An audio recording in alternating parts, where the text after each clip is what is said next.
இது எப்படி நீங்க அரேஞ்ச் மேரேஜஸ்ல தான் இந்த பிரச்சனை ஆகுதுங்கிறீங்களா? இல்லாட்டி லவ் மேரேஜஸ்லயும் நாட் ஆகுதுன்னு அட் ஆல். சொல்றீங்களா? எல்லா மேரேஜஸ்லயும் பிரச்சனைகள் இருக்கு.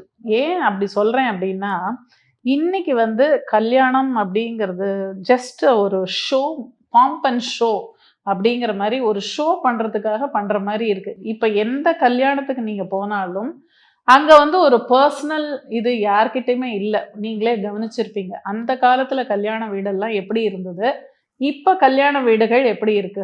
அது ஏதோ ஒரு எக்ஸிபிஷனுக்கு போன மாதிரி தான் ஒரு ஃபீல் வருதே ஒழிய, அங்க வந்து ஒரு கல்யாணம் நடக்கிற ஒரு புனிதமான ஒரு அந்த இது நமக்கு அந்த ஃபீலே வரல. ஏன்னா அவங்கவங்க அலங்காரம் பண்ணிக்கிறது, ட்ரெஸ் பண்ணிக்கிறது, டான்ஸ் ஆடுறது, குதிக்கிறது, கும்மாளம் அடிக்கிறது இப்படிதான் இருக்கே ஒழிய, அந்த கல்யாணத்துல வந்து you can't see that sanctity. So அந்த ரிச்சுவல்ஸ் எல்லாம் கூட இப்ப ரொம்ப கம்மியாயிடுச்சு. எல்லாமே வந்து ஒரு என்ன சொல்றது? ஒரு ரேம்ப் வாக்கு இல்லன்னா ஒரு ஷோலாம் நடக்கும் இல்லையா? அந்த மாரி தான் இப்ப கல்யாண வீடுகள்லாம் இருக்கு. ஸோ அங்க ஒரு உண்மையே இல்ல. எல்லாமே ஃபேக்கா இருக்கு. நம்ம பார்க்கும்போதே தெரியுது, அங்க எதுவுமே உண்மையா இல்ல, எதார்த்தமா இல்ல, எளிமையா இல்ல.